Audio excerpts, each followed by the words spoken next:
यही अरमान रखती हूँ। परम सम्मान्य मुख्य अतिथि प्रधानाचार्य सर, गांव से पधारे हुए मेहमानों तथा मेरे देवता तुल्य सभी गुरुजनों एवं सभी छोटे बड़े भाइयों और बहनों, आप सभी को गणतंत्र दिवस की हार्दिक शुभकामनाएं। मैं मनीषा कौर आज गणतंत्र दिवस के उपलक्ष्य में अपने विचार आप सभी के साथ साझा करना चाहूंगी कि राष्ट्र निर्माण और देशभक्ति है क्या।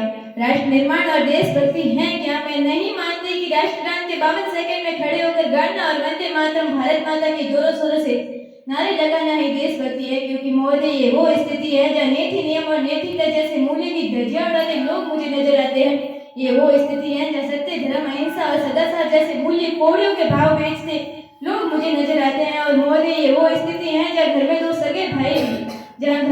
सगे भाई भी शांति, अमन और प्रेम के साथ बड़ी मुश्किल से जीते नजर आते हैं। और जिस देश के युवा फेसबुक, इंस्टाग्राम, व्हाट्सएप जैसे माया सोशल नेटवर्किंग साइट में सेटिंग फ्लेटिंग के माया जाल में फंसे नजर आते हैं। और दुख तो तब होता है जब आज का ये नौजवान जिसके कंधों पर जिम्मेदारी है राष्ट्र निर्माण की और देश समाज की आशाओं को जोड़कर रखने की, वही युवा आज पबजी गेम में डूबा और शराब की लत में भीगा नजर आता है।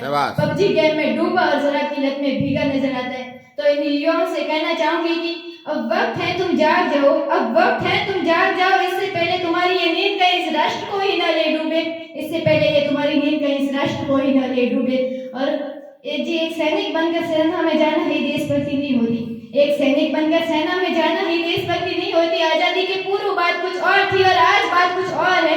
तब झांसी की रानी लक्ष्मीबाई से लेकर शहीद आजमगीर भगत सिंह तक और चंद्रशेखर आजाद से लेकर महात्मा गांधी तक उन्हें हम देशभक्त कहते थे। परंतु आज मैं देशभक्त कहूँ तो किसे कहूँ। अपने परिवार, समाज और राष्ट्र के प्रति समर्पण का भाव है देशभक्ति। हर देशद्रोही के जीवन में आने वाला तूफान है देशभक्ति। और धर्म लोकता को पछाड़कर ईमानदारी से किया गया काम है देशभक्ति। एक पत्रकार अपनी पत्रकारी पूरी ईमानदारी से करे तो वो है देशभक्ति। एक शिक्षक पैसों के लिए नहीं बल्कि विद्यार्थी को आगे बढ़ाने के उद्देश्य से पढ़ाए तो वो है देशभक्ति। और एक युवा नौजवान जो सीमा पर इस वतन के खातिर दूसरे को नहीं बल्कि खुद मारने के लिए तैयार है तो वो है देशभक्ति। तो इन देशद्रोहियों को मैं कहना चाहूंगी कि ए हवा में जहर घोलने वालों तुम क्या तस्वीर बदलोगे मेरे हिंदुस्तान की। शेरों के जिगर में माँ भारती बसती है। और आज जब बात महिलाओं की करूँ तो महिलाओं को आज आरक्षित नहीं संरक्षित करने की जरूरत है, क्योंकि कन्या भ्रूण हत्या, दहेज प्रथा, बलात्कार, यौन शोषण जैसी बातें दिन ब दिन बढ़ती नजर आती है। तो नारी शक्तिकरण से मैं कुछ पंक्ति अदा करना चाहूंगी कि इस वतन की रक्षा के खातिर हम लड़कियों को भी हक है। और इतिहास की किताबें उठाकर देख लो जिनको भी हमारी काबिलियत पर शक है। किसी के लिए खुशियां लेकर आई हूँ तो किसी के लिए काली परछाई हूँ। मैं भी इस वतन के खातिर कंधे से कंधा मिलाने आई हूँ।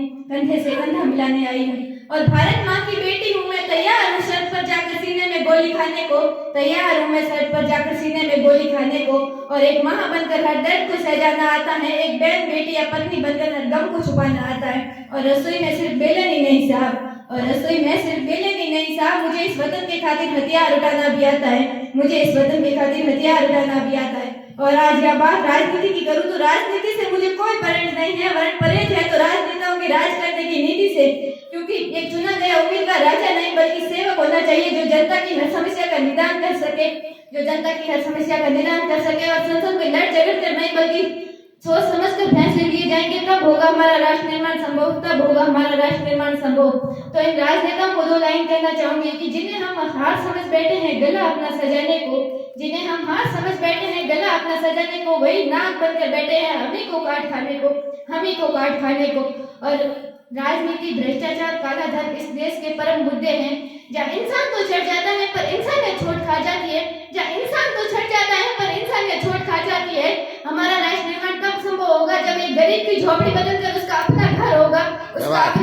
और जब राजपूत, जाट और मेघवाल में भेदभाव हमारी सोच से मिटाया जाएगा, तब होगा हमारा राष्ट्र निर्माण संभव। और परीक्षाओं के पेपर लीक नहीं होंगे और युवाओं के भविष्य के साथ खिलवाड़ नहीं किया जाएगा, तब होगा हमारा राष्ट्र निर्माण संभव।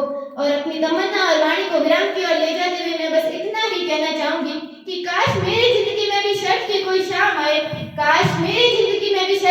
शाम आए, काश मेरी जिंदगी भी मेरे वतन के काम आए, काश मेरी जिंदगी भी मेरे वतन के काम आए। ना खौफ है मौत का, ना आरज़ू है जन्नत की, ना खौफ है मौत का, ना आरज़ू है जन्नत की, बस जब कभी जिक्र हो शहीद काश उसमें मेरा भी एक नाम आए, उसमें मेरा भी एक नाम आए। और बचा हो लहू, जिसमें लहू का एक बूंद भी तो उसे निकालना और माँ तुझे सलाम लिख देना, उसे निकालना और माँ तुझे सलाम लिख देना। धन्यवाद। जय हिंद, जय भारत। शाबाश, बहुत बढ़िया, वेरी गुड।